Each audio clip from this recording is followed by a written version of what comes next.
థియేటర్లకు మేలు జరుగుతుందా లేదా, మీకు కావాల్సింది ఏంటి, థియేటర్ల వారికి కావాల్సింది ఏంటి, ఇక్కడ డిస్ట్రిబ్యూటర్ అనేవాడు ఒకడు ఉన్నాడండి, అతను మర్చిపోతున్నా. డిస్ట్రిబ్యూటర్కి ఏం కావాలో కూడా ఆలోచించాలి. నా దగ్గర నుంచి సినిమా తీసుకెళ్ళేది థియేటర్ ఓనర్ కాదు, నా దగ్గర నుంచి సినిమా తీసుకుని వెళ్ళేది ఒక డిస్ట్రిబ్యూటర్. ఆ డిస్ట్రిబ్యూటర్కి కూడా ఏం కావాలో ఆలోచించాలి. సో నిర్మాతకి ఏం కావాలి, డిస్ట్రిబ్యూటర్కి ఏం కావాలి, ఎగ్జిబ్యూటర్కి ఏం కావాలి. కాకపోతే ఒక వాదన డిస్ట్రిబ్యూటర్కి నష్టం జరిగితే ఆటోమేటిక్గా తక్కువ రేట్లు పెట్టడమో కొండ మేనేజ్మెంట్ చేస్తారో, నిర్మాతలు ఎఫెక్ట్ అవుతారు, నిర్మాతలు ఎఫెక్ట్ అయితే ఆటోమేటిక్గా రెమ్యూనరేషన్ కూడా తగ్గుతాయని కొంతమంది అంటున్నారు కదా. అది ఫార్ ఫెచ్డ్ థాట్. సార్ ఇప్పుడు మీరు ఆనందంలో పాప్కార్న్, ఈ కూల్ డ్రింక్స్ ఇవే రేట్ ఎక్కువ ఉన్నాయి, టికెట్ రేట్ కంటే అవే ఎక్కువ ఉంటున్నాయి కదా సార్. దాని మీద నాకు అవగాహన లేదండి.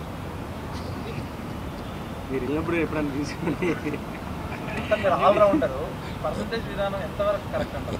Producer plus exhibitor distributor running అదే ఛాంబర్ వారు సీరియస్గా డిస్కస్ చేస్తున్నారు కదా, ఒక నిర్ణయంలో వచ్చిన తర్వాత నేను చెప్తాను. తెలంగాణ, కర్ణాటకలో తప్ప మిగతా అన్ని చోట్ల కూడా ఈ పర్సంటేజ్ విధానమే నడుస్తుంది అని, కేవలం ఈ మూడింటిలో మాత్రమే ఈ రెంటల్ విధానం నడుస్తుందని కూడా. ఏమండి, తెలుగులో మాత్రమే ఎందుకు గొప్ప సినిమాలు వస్తున్నాయి? దీనికి ఒక కారణం చెప్పగలమా?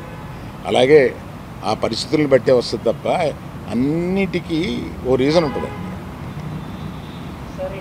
సరే, ఈ డిమాండ్ ఫస్ట్ ఈస్ట్ గోదావరిలో స్టార్ట్ అయింది. మీరు ఫాలో అయ్యి ఉంటే ఫస్ట్ ఈస్ట్ గోదావరిలో స్టార్ట్ అయింది. వాళ్ళు పిలుపునిచ్చే టైంకి అసలు జూన్ 12న పవన్ కళ్యాణ్ గారు సినిమా వస్తుందని ఎవరికి తెలియదు. అప్పటికి అనౌన్స్ కూడా చేయలేదు. వాళ్ళు ఏదో పోస్ట్పోన్ అయింది, ఏదో జరిగింది. సో అసలు ఇలాంటి ఉద్దేశమే లేదు హరిహర వీరమల్లుని ఇబ్బంది పెట్టే ఉద్దేశం. కాకపోతే ఈ పర్సంటేజ్ విధానం, ఈ థియేటర్ స్ట్రైక్ని వ్యతిరేకించే వాళ్ళు తీసుకొచ్చి పవన్ కళ్యాణ్ గారు సినిమాని ఇందులోకి లాగారు. సో దట్ ఏంటంటే పవన్ కళ్యాణ్ గారు అంటే భయపడి అతని పార్టీ తప్పుతుందని చెప్పి అంటారు. ఏమండి, ఒకవేళ స్ట్రైక్ చేయాలనుకుంటే తర్వాత ఇంకొకసారి అయినా చేస్తారు. పవన్ కళ్యాణ్ గారి సినిమా గురించి వెనక్కి వెళ్ళిపోయిన వాళ్ళు ఇది మూసేయాలనుకున్నప్పుడు ఇంకోసారి కూడా వెళ్ళి మూయొచ్చుగా, మూస్తారు. కానీ ఈ సమస్యను డిస్కస్ చేయకుండా ఏకపక్షంగా అలా అనడం అనేదానికి నేను వ్యతిరేకం. అందుకని నేను ఆ మీటింగ్కి వెళ్ళాలి. సార్, మీరు ఇప్పుడు థియేటర్స్ మీద మీకుండే సెంపతి మీకుంది, మీరు ఇప్పుడే చెప్పారు. బట్ జెన్యూన్ కాజ్లో సఫర్ అయ్యే వాళ్ళు కూడా ఉన్నారు. ఇప్పుడు మొత్తం అదంతా సైడ్ ట్రాక్ అయిపోయి ఇప్పుడు మొత్తం పవన్ కళ్యాణ్ గారి చుట్టూరు, హరిహర వీరమల్లు చుట్టూరు తిరుగుతుంది. సార్, ఆ ఇష్యూ లేకపోతే మీరు బయటకు వచ్చేవారు కాదు.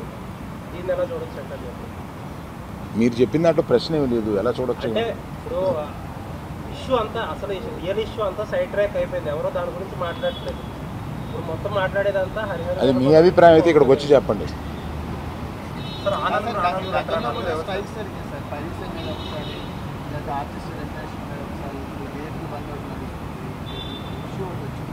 కానీ ఏది ఒక సొల్యూషన్ పద్ధతిలో ఏం జరిగిందండి?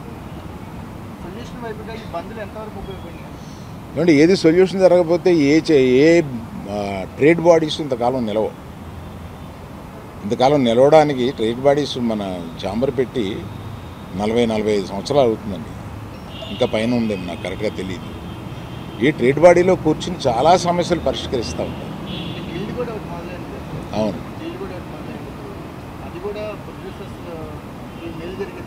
అవును.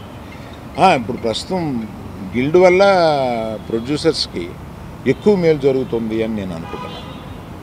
సార్, మరి భవిష్యత్తు ఎప్పుడైనా మరి ఇండస్ట్రీ నుంచి మరి ఏపీ గవర్నమెంట్ కలవడానికి ఏమైనా అవకాశం? అవునండి, దానికి నేను కూడా చాలా బాధపడతాను. జరిగే అవకాశం. థ్యాంక్ యూ అండి.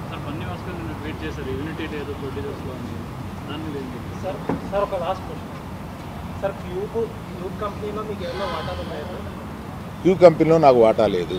క్యూబ్ మీ చేతుల్లో, యూఎఫ్ఓ సురేష్ బాబు గారి చేతుల్లో ఉంది, అందుకనే థియేటర్స్ కొంచెం సఫర్ అవుతున్నాయి బయట ఒక టాక్.